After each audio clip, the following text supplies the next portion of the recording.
donc bonjour. Bonjour. Comment en êtes-vous arrivé à l'analyse de la communication? Alors en fait, j'ai analysé la communication depuis très longtemps, depuis mon mémoire de master. J'avais une passion, on va dire, pour le bébé de show. Et donc, et puis surtout, je voyais que le bébé de show marchait beaucoup. Et donc, ça m'a toujours intrigué d'essayer de comprendre un peu ce qui se passait là, finalement. Ma propre fascination, si je puis dire, et puis le succès. Donc, j'ai fait un mémoire de DEA, de sciences politiques, sur les représentations de la politique au bébé de show. Et puis après, ça m'a donné envie de continuer à travailler sur l'objet télévision.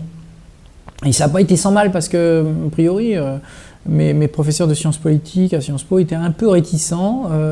Et même celui qui était pressenti pour être mon directeur m'a dit « Oh, écoutez, le journal télévisé, parce que je voulais travailler là-dessus, c'est pas sérieux, c'est pas de l'info, etc. » J'ai dit « Écoutez, je veux bien admettre que le journal télévisé, ce ne soit pas aussi bien que Le Monde, mais moi, regardez, j'ai un sondage, on était en 92, de la Sofres, 72% des Français disent que le journal télévisé est leur première ou unique source d'information. » Alors j'ai dit, du coup, pour moi, je dis, vous avez le droit en tant qu'intellectuel de mépriser le journal télévisé, mais je trouve qu'en tant qu'objet d'étude, on n'a pas le droit.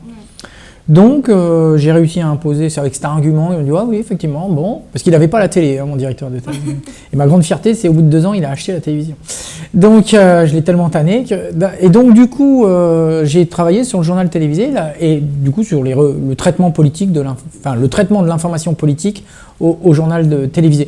Ce qui fait que, ayant mis le pied à l'étrier dès le DEA, je suis toujours resté à travailler dessus, même si j'ai travaillé par ailleurs sur la communication politique, sur autre chose. Disons que en fait, ça m'a toujours intéressé et j'ajoute que, c'est d'ailleurs en filigrane de ce que je venais de dire, je trouve, pour ma part, en tant que chercheur, mais certains ont d'autres motivations, je trouve important de travailler sur des sujets très contemporains et qui sont une sorte de décryptage de ce qui se passe. Oui. Vous voyez ?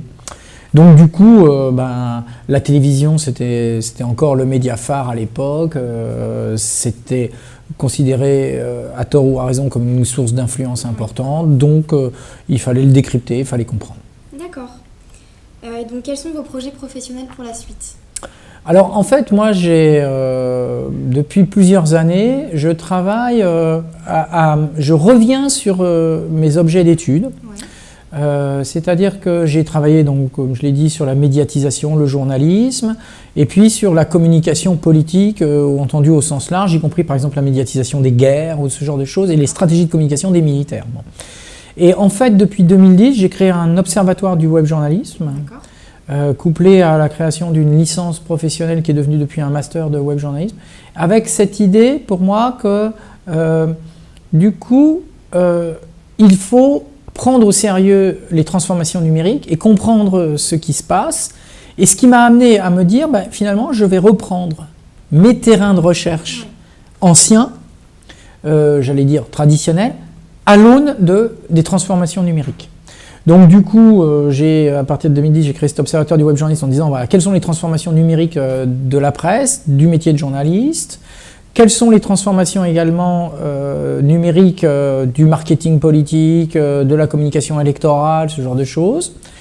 Là, récemment, je viens de rendre un article pour un ouvrage collectif sur la cyberpropagande et cybersubversion de Daesh.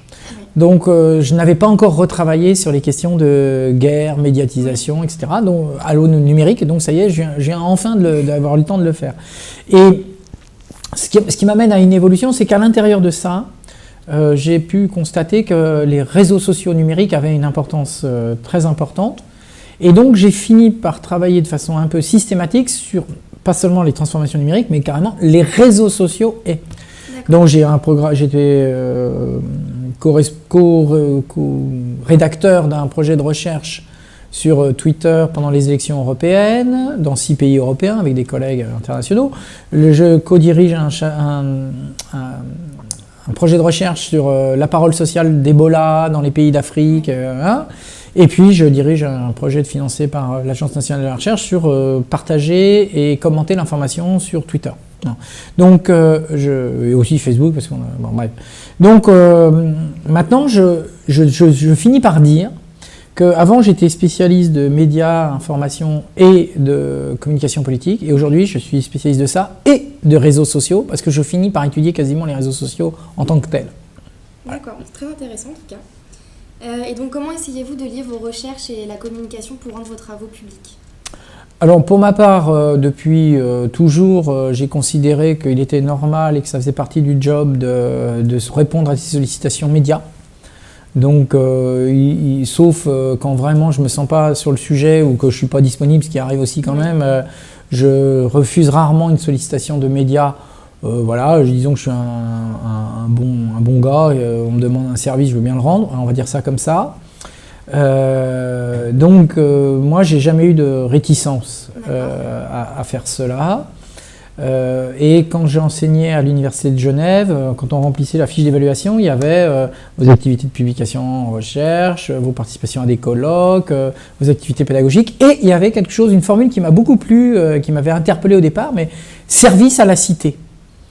Et donc, il y avait cette idée que vraiment, on était évalué aussi sur cette dimension de... Et j'ai trouvé l'expression extrêmement bien vue pour un universitaire, un académique. Ben après tout, voilà, si on produit du savoir, on doit, alors déjà, en tant qu'enseignant-chercheur, le donner aux étudiants, mais aussi, à mon avis, à la cité. Donc ça me paraît faire vraiment partie du job.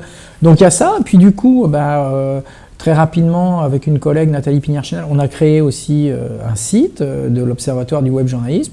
Et il y a un certain nombre d'enquêtes, de résultats d'enquêtes qu'on a publiés, parfois de façon spécifique, avec des camemberts, de tout ce que vous voulez, trucs pour rendre ça un peu visuel, directement sur le site. D'accord. Et dans mon CV, par exemple, j'ai ajouté quelque chose qui n'est pas du tout prévu dans les standards des publications, où on dit, voilà, c'est standardisé, il y a les livres, les chapitres d'ouvrages, les articles dans des revues, les actes de communication de colloques, enfin, tout ça est bien balisé. Et moi, j'ai ajouté une rubrique qui s'appelle « Publication de recherche en ligne ». Voilà, et donc j'en ai, je crois, 11 ou quelque chose comme ça, c'est-à-dire que je considère que quand j'ai fait une recherche et que je la mets en ligne sur OpsWeb qui fait plusieurs pages, etc., c'est digne d'une publication de recherche. Alors évidemment, il n'y a pas l'évaluation par les pairs, il n'y a pas tout un tas de trucs, mais en attendant, j'estime que ça fait partie du boulot que de rendre public, et donc sur Internet. Et j'avoue que en travaillant depuis 6 ans sur les transformations avec Internet, ça paraîtrait un peu grossier et incohérent que je n'y sois pas. C'est sûr. Très bien, merci beaucoup pour vos réponses. De rien.